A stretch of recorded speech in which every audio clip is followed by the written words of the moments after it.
Bonjour à tous et bienvenue à ce forum Arrière-scène de l'Orchestre Classique de Montréal. Je suis Mélanie Léonard et je serai chef invitée le 2 mai prochain pour un concert construit autour de la musique de Bernstein qui s'intitule Maestro Bernstein. Le concert a lieu à la salle Pierre-Mercure à 19h30. Et vous pourrez entendre des œuvres tirées de West Side Story, entre autres le Mambo et Somewhere, aussi Simple Song, tiré de Mass, et I Am So Easily Assimilated de Candide, ainsi que Aria et Barcarolle, une œuvre pour mezzo-soprano et baryton, et la sérénade pour violon. Avant de vous présenter mes invités, j'en profite aussi pour vous inviter à notre événement bénéfice qui a lieu juste avant le concert à 17h. Si vous voulez une expérience complète, on serait heureux de vous accueillir et c'est une magnifique cause de soutenir cet orchestre et ces musiciens incroyables. Vous avez deux choix. Il y a l'expérience VIP qui comprend un menu 4 services au restaurant Le Molière, vos billets de concert et un mousseux et des desserts à volonté après le concert et l'opportunité de rencontrer les artistes qui auront donné leur performance, pardon, juste avant.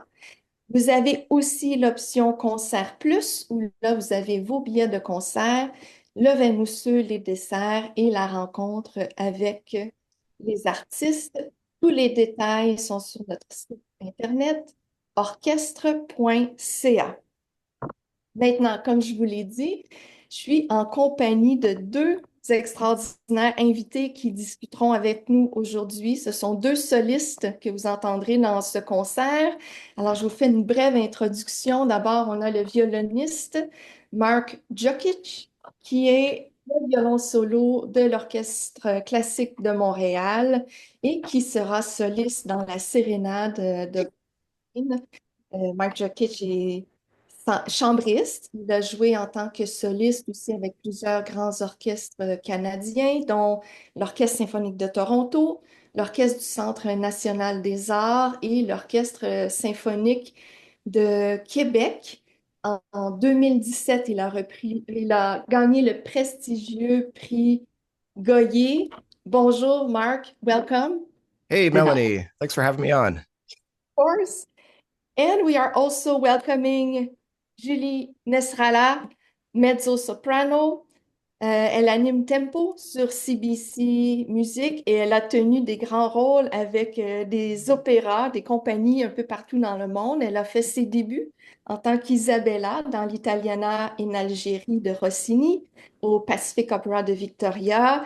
Elle a chanté aussi dans Madama Butterfly de Puccini, le rôle de Suzuki, et Carmen de Bizet, Maddalena dans Rigoletto de Verdi. Julie, good afternoon. Welcome. Thank you for being with us. C'est un grand plaisir. Je m'excuse. Je suis dans mon auto. Je vais chez maman pour euh, une joyeuse Pâques. Alors, c'est le fun quand même. Entre nous. Alors, d'abord, pour commencer, j'ai une question pour vous deux.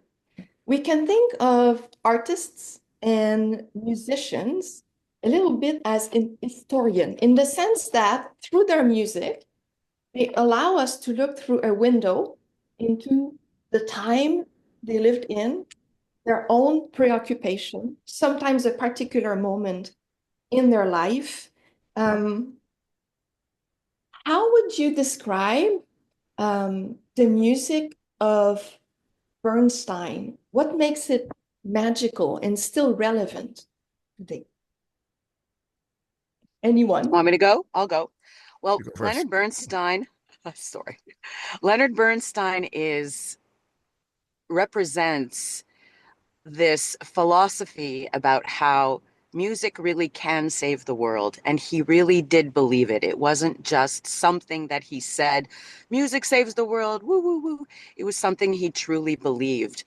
And the way that he approached music, the way that he in injected this energy that I have yet to find anyone else give this kind of energy and musical commitment to what he does. And the way that he is a shift changer, he's a shapeshifter.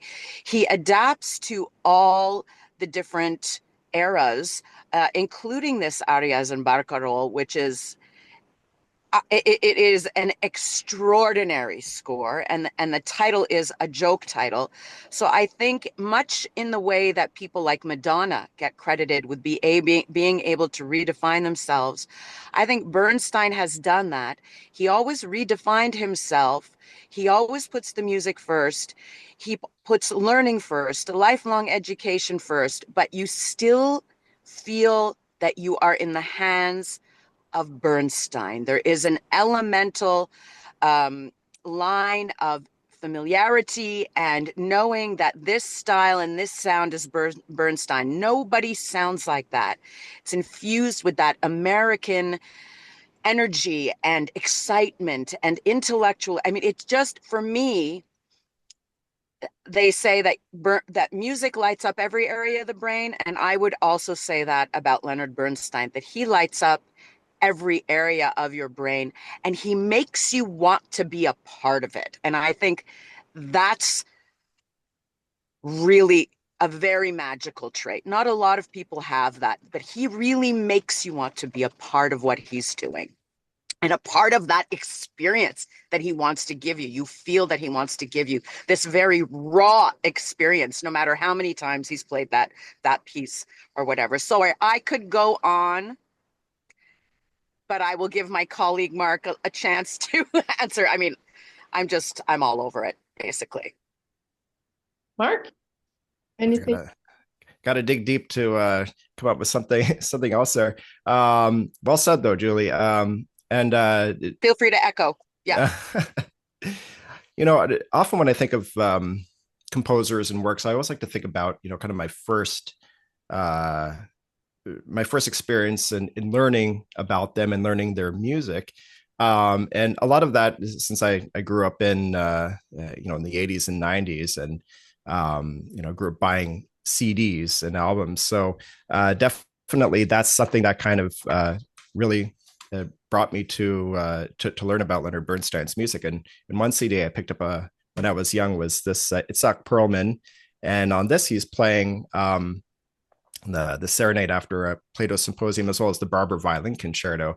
And I just remember thinking like, oh, this is fantastic music. I didn't understand really the theme of the Plato Symposium yet. This was like many, many years ago. And it was actually really through my experiences with other people who were big fans of Leonard Bernstein and really admired his music. Looking back when I was attending high school in Cleveland, Ohio, I was in the Young Artist program at the Cleveland Institute of Music, but I was also attending public high school. And for my U.S. government class, I had to act like as an intern for like up to 10 to 12 hours in some sort of government office. So I ended up in the office of Congresswoman Stephanie Tubbs Jones. And I remember going up into the office there.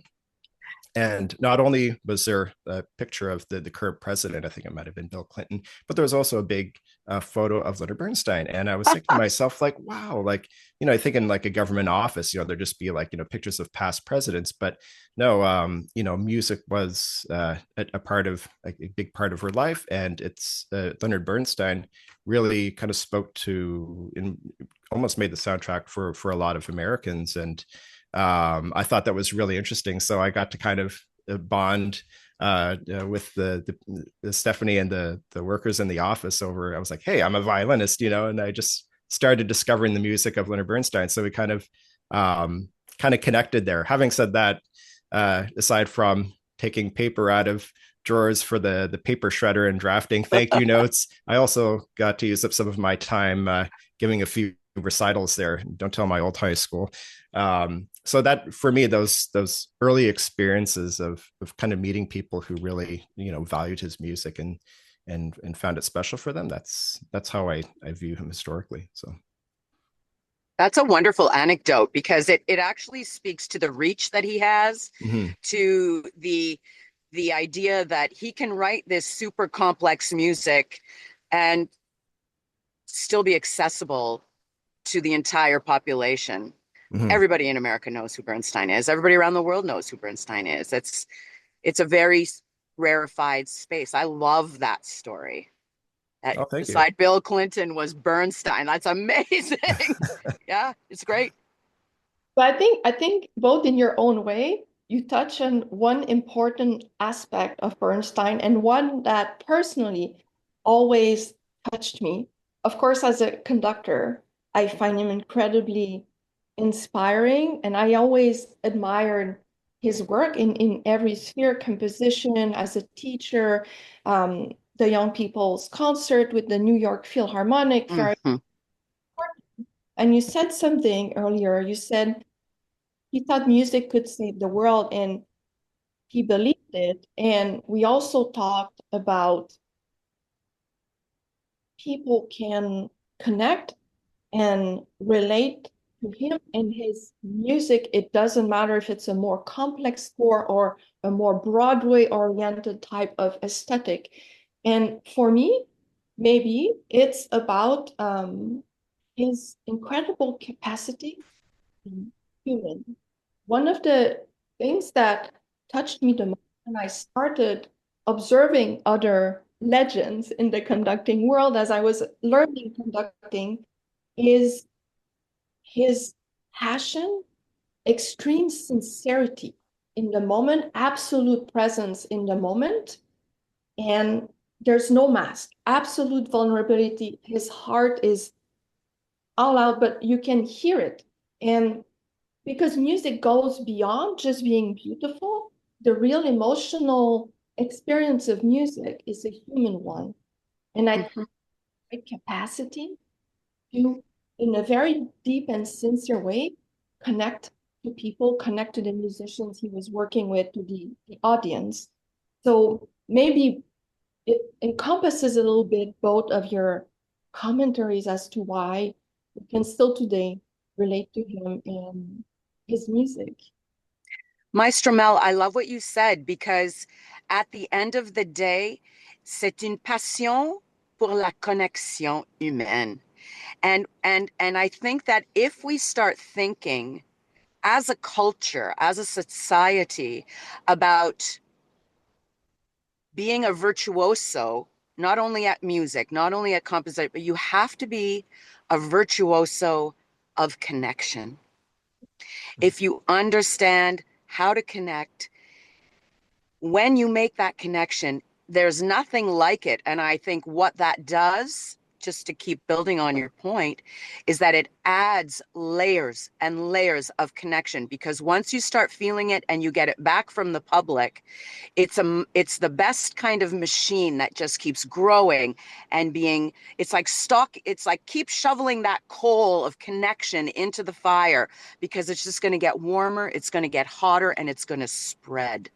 That's a really great point, because I was actually having a conversation with a virtuoso pianist who's one of my best friends, and we were saying what people really, what it is about is this deep concentration about connecting. If you have that as your anchor, then the passion, just like you said, is just, ça explose. Right. And no, What? we're so virtually connected that instead of really connecting us to others, it also disconnects us. Correct. Music, um, it lives through the experience of sharing. So that's Yes, we're so lucky and privileged to have the chance to do that. absolutely. That music. Um, thank you. I'd like to move on a little bit more specifically about both the two pieces you will be performing in. Julie, you mentioned how extraordinary the score to Arias and Barcarol's is, and um, you had a very interesting story to share with us, Marc, about your first encounter with the serenade. I'd like for you to share with us a little bit more about the specificity of each of the works and maybe how you approached preparing for it, what's special to you in those works. Shall I go first? Sure. Okay.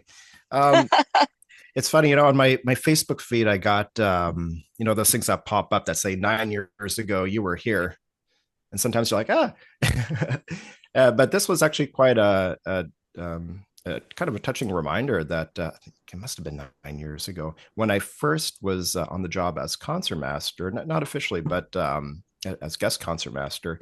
I performed the serenade with Boris, and he had invited me to play as concertmaster. I think we did that with Andrew Wan playing the solo part, and we also did one of his father's works, Alexander Brought. We did, like, I think it was called Critics Corner or something like that. And that was, as the first day on the job, that was a hell of a piece to play in the orchestra, because the orchestra part for the Bernstein Serenade is every bit as difficult as the violin solo part. You really need a first-rate chamber orchestra to really handle that kind of load. Fortunately, I have the Orchestre Classique de Montréal playing that, so I feel super fortunate. But I remember that was a fantastic concert, and after that, we did the Candide at MIT with some of the singers at McGill Schulich School.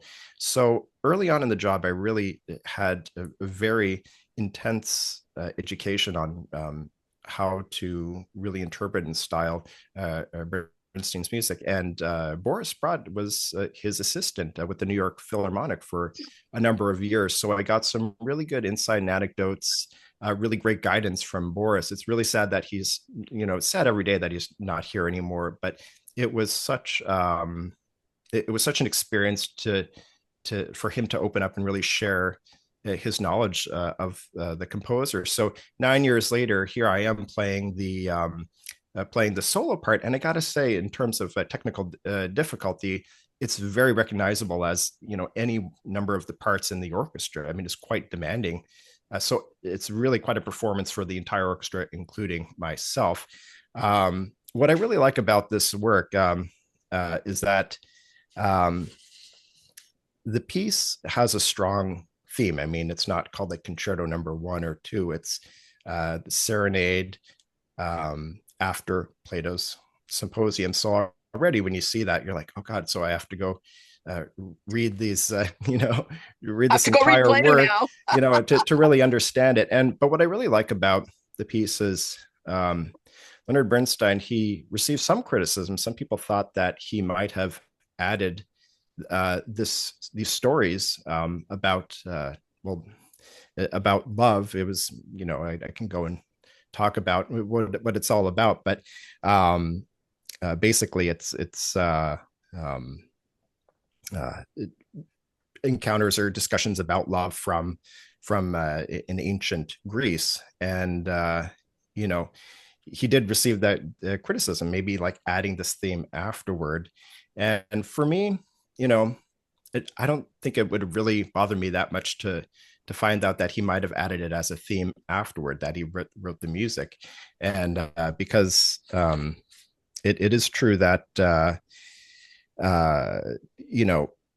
theme and the music are sometimes connected and sometimes different. It's really the audience's choice to really gauge how much they want to dig deep into the theme of the music.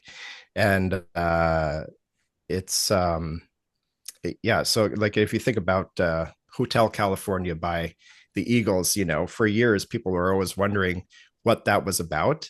And, none of the band members would ever really give a clear answer. There was never a consistent answer about it. So, any audience member that's looking, at the title of the piece and wondering, like, can I really understand this or really make a connection?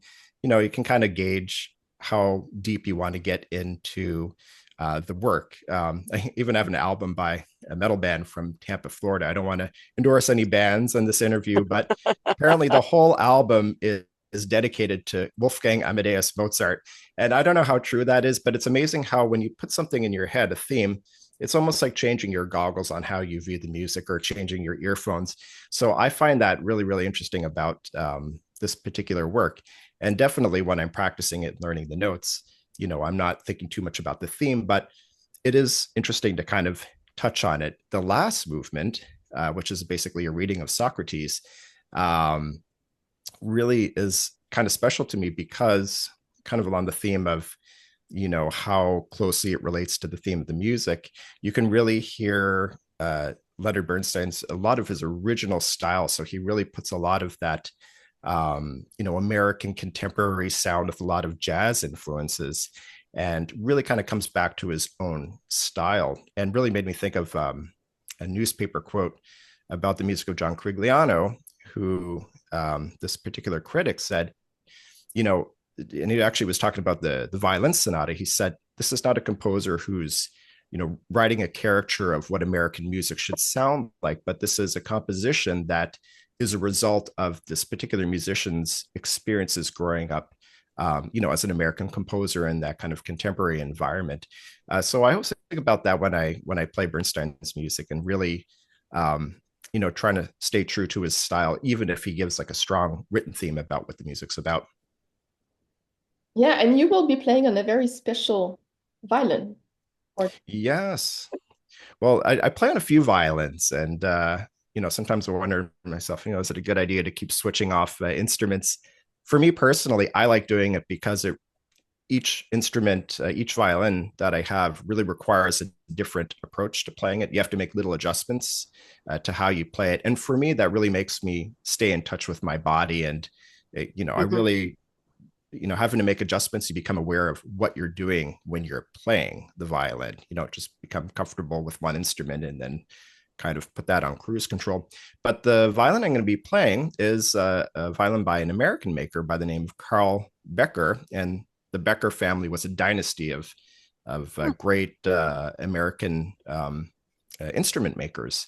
And my grandfather, my mom's father, a guy by the name of Sidney Stodola, purchased this violin from the maker a few years after it was made. And he was an amateur violinist, and back in those days, if you lived in Chicago, if you lived in Illinois, and Becker made violins there, you would buy a Becker. It was the thing you would do because it was such a well-known maker. A lot of people think of violins made in Italy and France, and American instruments are generally, Fender Stratocasters and, Gibson Les Pauls. But no, there was this dynasty of violin makers. So I thought it would be kind of an interesting thing to give this American violin this not completely different sound, but definitely a unique sound, and lend itself to this, massive work, this 5-movement serenade, to give it kind of an interesting spin. I went on YouTube and tried to find some performances of people performing it on Becker violins, and I couldn't find anything. So I'd be like, this will be my unique approach. But it's a fantastic instrument. It's very live, and it has almost, you could say, like a natural overdrive. It's got, when you really dig into it, and there's one part of the last movement, the Socrates movement, that's actually marked with violence. So for that particular spot in English, I really have to dig in. So this violin really kind of lends itself to getting that sort of gritty sound. And I thought it would be a good choice for that. So yeah, no, that's wonderful. And I'm really enjoying, as I'm listening to all your stories about your contact with Bernstein, his music, hearing about the piece also based on work, and then the story about your violin. It's like there's a story within a story within a story. There's so many layers of narration in the concert, and I like it because concerts are also, yes, there's an emotional journey, but there's also a narrative arc from beginning to end. And I loved what you said about the aesthetic of the work, and that we can hear some influences of jazz, like it was in other of his works. And now I want to go over to you, Julie. If you could tell us, please, a little bit more about Arias and Barcarolles, written in 1988. Yes. This piece he composed compared to the Serenade in the 50s. So there's quite a gap, but we do encounter a variety of aesthetics in that work. Can you please tell us about? Yes. It's a little variety show. And it's interesting because the opening is very similar to the opening of Candide, but like in a minor mode. So well, that's fine too. Composers borrow from themselves. But you feel like you're touching down in different little villages. Or you definitely feel not villages, but little areas, little pockets of snapshots, like little Polaroids, like the little scene at the end with the mother and the father and the kids being loud at night, and then the duet between them between the baritone and the mezzo at the beginning about writing a song together and what that means. But my aria is essentially atonal, for lack of a better, we don't got to go into the deep explanations, but it was a very difficult piece to learn. I think it's one of those pieces that you could keep on checking with yourself for the rest of your life to make sure you're getting the notes and getting it is a challenging piece note-wise because it doesn't go where your ear wants to go.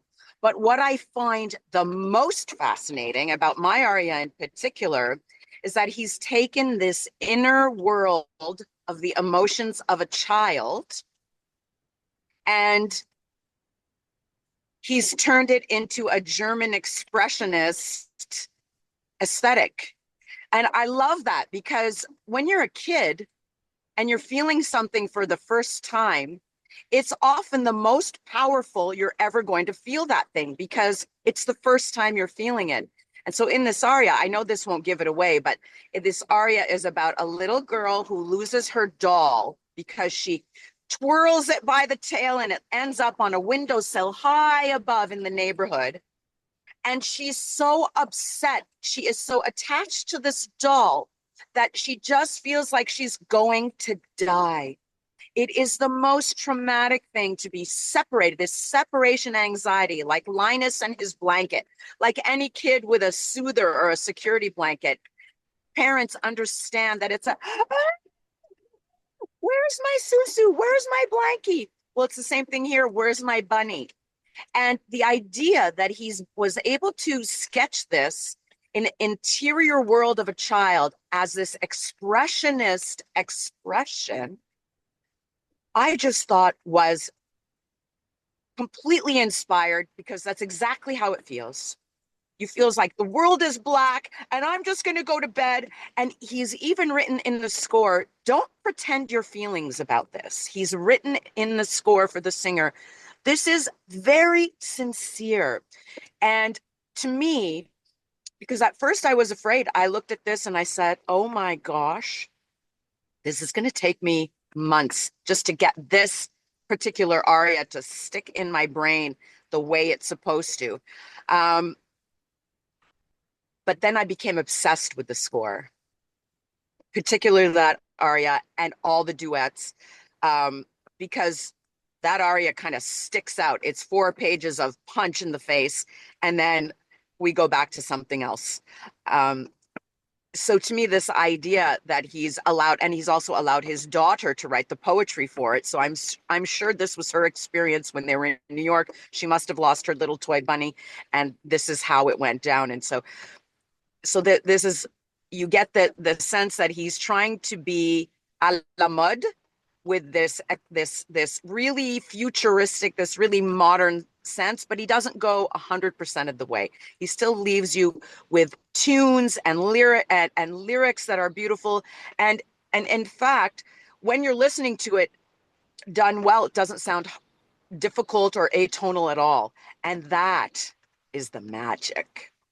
Yes, Don't you think? yeah, it's wonderful. And there's such layers of complexity, just the way you talk about the emotion and through the eyes of a child, but in an Yes. aesthetic. And the texture in the orchestra at times is complex rhythmically. It stops and goes, it changes colors and moods quickly at moments. As a how do you prepare for that type of work versus maybe a more traditional operatic work? Is there a difference for you? There is no difference except time. So here's a hot tip I learned from my coach, Dixie Neal, who is at McGill. She told me that when you're learning any score, it's funny because I'm learning a little bit of Mozart at the same time, and after singing the Bernstein, the Mozart just feels like woo, so easy, and it's not easy. But here's the hot tip that she taught me, and so when I pick up the score, I learn everything backwards, back to front. So for this aria, for example, I went to the last note, E, high E flat on top.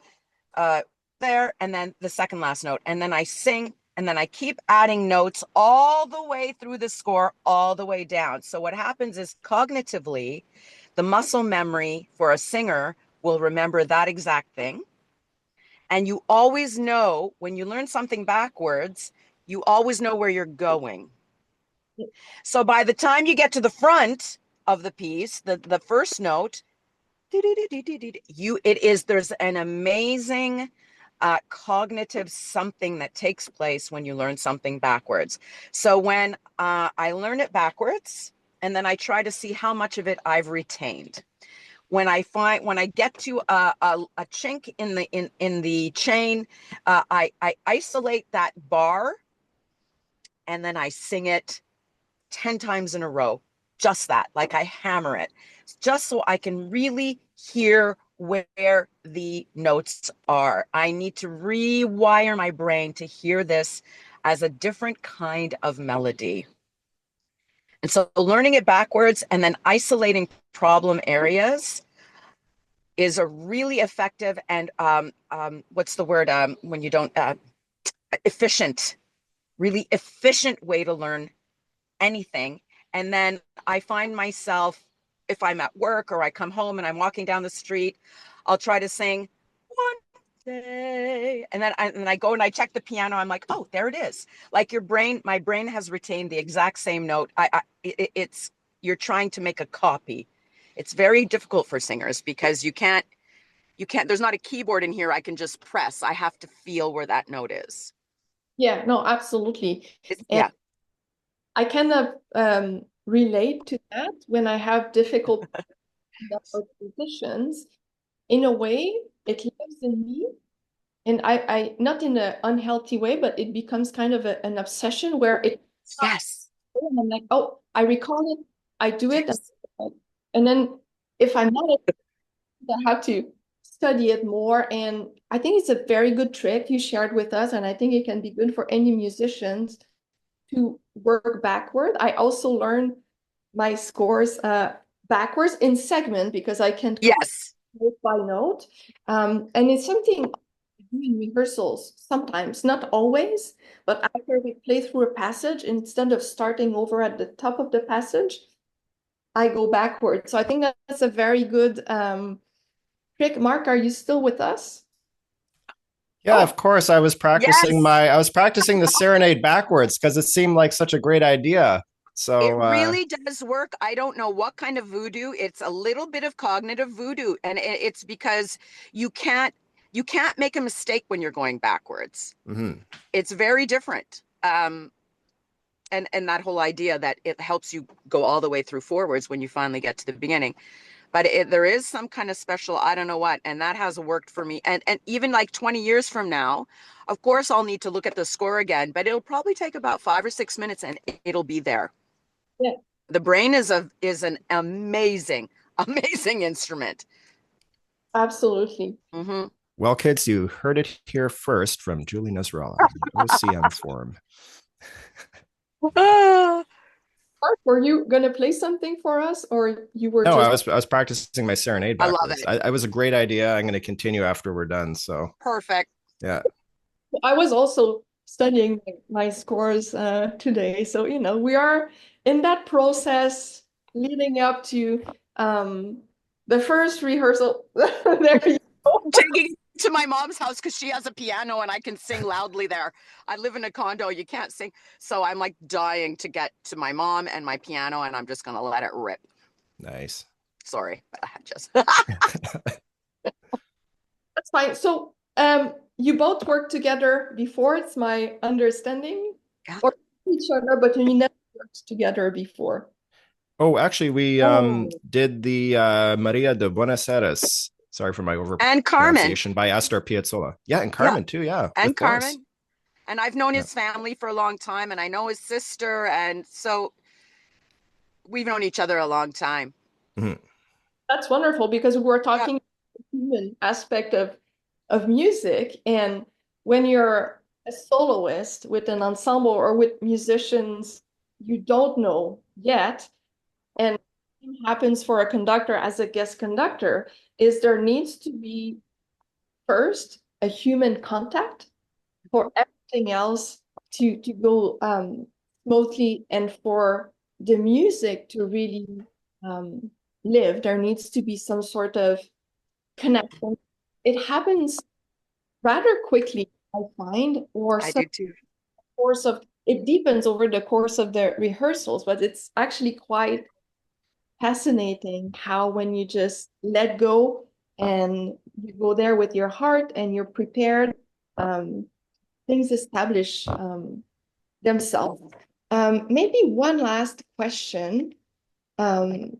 Besides the works, because also we didn't talk about the mambo from West Side Story, which is very well known in Somewhere, and Simple Song that we will have so easily assimilated, which will be done by soprano Sharon Azrieli. In arias and barcarolles, I forgot to mention you're in duet with James Westman, baritone. But besides the works we are performing, if our audience wanted to dig deeper into the music of Bernstein, what would you recommend they listen to? Or perhaps you have a favorite work besides the one we are performing that you would like to recommend to our audience?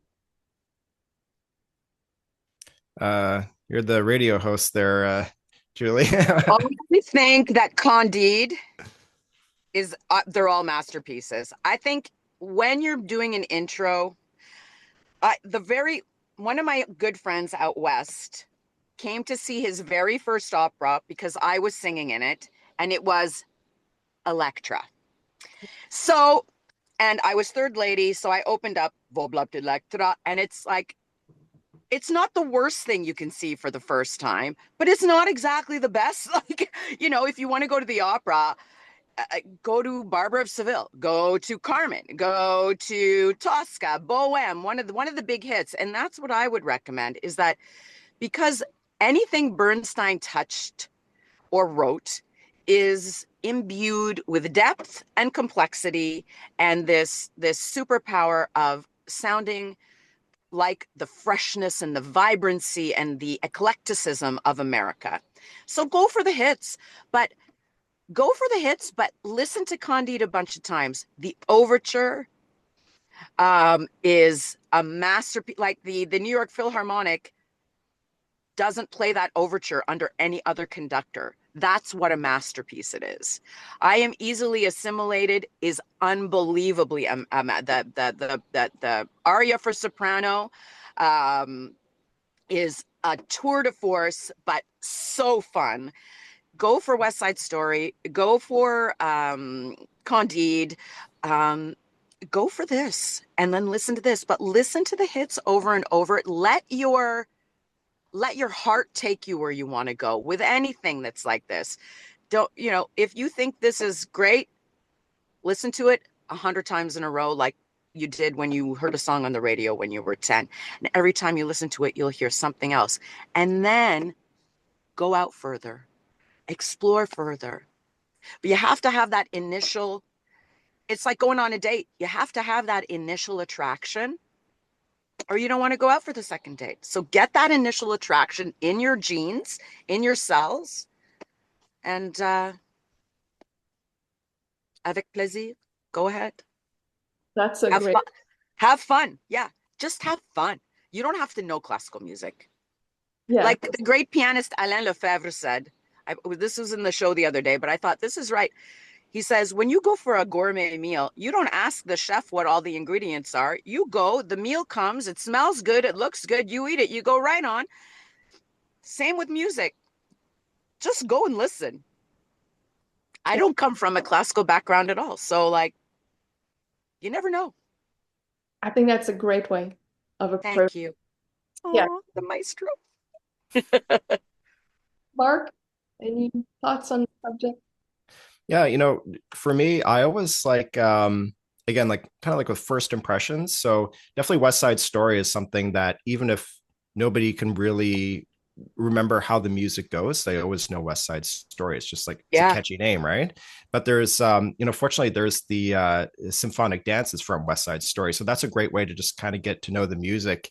And it's a very accessible way to bring it to the concert stage if you don't have the whole production. So I always like those. I guess in modern times we call it remix, but it's a great sort of way to kind of introduce people to music. I think the same thing was done with like Nutcracker and oh yeah, it's just it's great for concert programming. And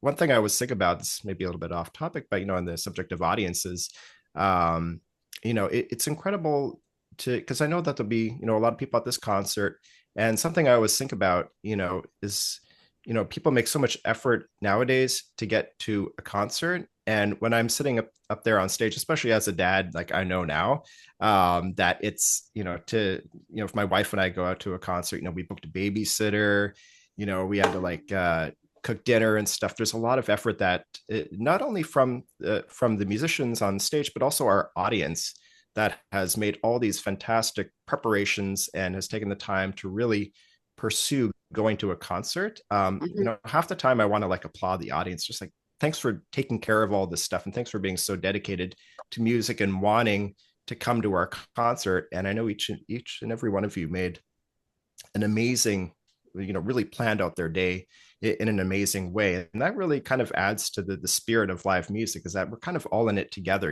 We all blocked off this time, and it's usually the time that goes into it is more than just the 1.5 hour to 2 hour set. So in that spirit, I think that people are just so pre-inclined to enjoy the program and the music, and that's something I think about when I perform all the time. It really especially now, because I'm up so early to with my daughter, by the time evening sets around, I've been awake for a long time, but whenever I put my mind to that, whenever I think that, it just perks me right up again. So that's really beautiful, without Marc. having to make another coffee. So that's really beautiful. That is a really beautiful thing to say, and it's absolutely true. And it's absolutely worth it that people make that time, because when they go, they are invigorated, they are rejuvenated. It does. You're right. It's a busy life. Kids are a lot. That was really, I'd never thought of that. And that's because I don't have kids. See, that's great. Yeah, that's very, very, very true. Yeah. But you'll often see me out there in the lobby, just talking to people. I want to know what they went through to get there. Aww, and what their feedback was on the concert. And we the OCM audience is such a great audience. I love everyone that comes, and we're super fortunate to have them. And I know that when we're all there performing, we'll really feel that love and appreciation, and it'll be great to share it with everyone when we're there. So I'm really looking forward to this program. Me too. Me too. And I think that's a really beautiful way, and those last thoughts, to end this forum Arrière-scène. I think we went full circle by bringing back the themes into message, because music is sharing. It's a human experience, and it's as Bernstein said, music, it can heal us, it can save the world. I'm so glad we got the chance to speak together. Thank you for your generosity, your insight, the stories you shared with us. I think it makes the concert even more personable. It adds layers of who you are as a person beyond being a musician. So thank you so much. J'invite aussi les gens qui nous écoutent à nous partager dans les commentaires votre œuvre favorite de Bernstein ou votre recommandation. On est curieux de vous entendre sur la question. Avant de conclure, j'aimerais rappeler les détails de l'événement.